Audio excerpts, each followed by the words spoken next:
வந்திருக்கும் பெரியோரே வணக்கம். வாக்கினிலே இனிமையுடன், நாக்கினிலே வாய்மையுடன் நான் பேசப் போவது யாரை பற்றி தெரியுமா?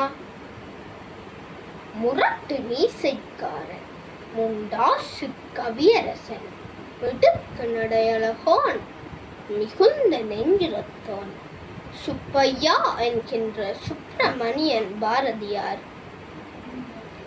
7 வயதிலேயே கவிதை எழுத ஆரம்பித்து 11 வயதிலேயே பாரதி எனும் பட்டம் வென்றான்.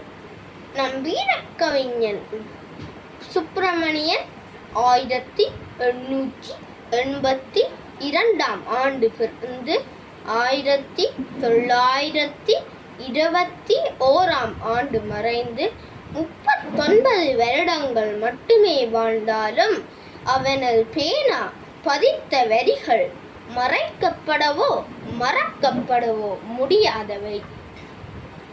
அச்சமில்லை அச்சமில்லை அச்சமென்பதில்லையே, உச்சி மீது மாடறிந்து வீழுகின்ற போதிலும் அச்சமில்லை அச்சமில்லை அச்சமென்பதில்லையே என நீண்ட துயில் நீங்க பாடி வந்த நிலா அவன். ஹிந்தி, சமஸ்கிருதம், ஆங்கிலம், வங்காளம் என பல மொழிகளை கற்று அறிந்திருந்தான் பாரதி.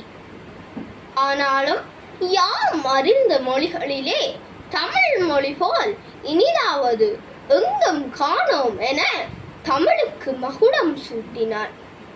ஓடி விளையாடு பாப்பா, நீ ஓய்ந்திருக்கலாகாது பாப்பா, கூடி விளையாடு பாப்பா, ஒரு குழந்தையை வையாதே பாப்பா என குழந்தைகளை தன் நெஞ்சில் சுமந்தான் முண்டாசு கவிஞன் பாரதி. தேடிச்சோறு மிதந்தின்று பிறர் வாட பல செயல்கள் செய்து பல வேடிக்கை மனிதரைப் போல் நான் வீழ்வேன் என்று நினைத்தாயோ என்று சொன்ன மகாகவி உண்மையாகவே வீழவில்லை. அவன் நம் மனங்களில் வாழ்ந்து கொண்டிருக்கின்றான் என்று கூறி எனது உரையை முடிக்கின்றேன். நன்றி.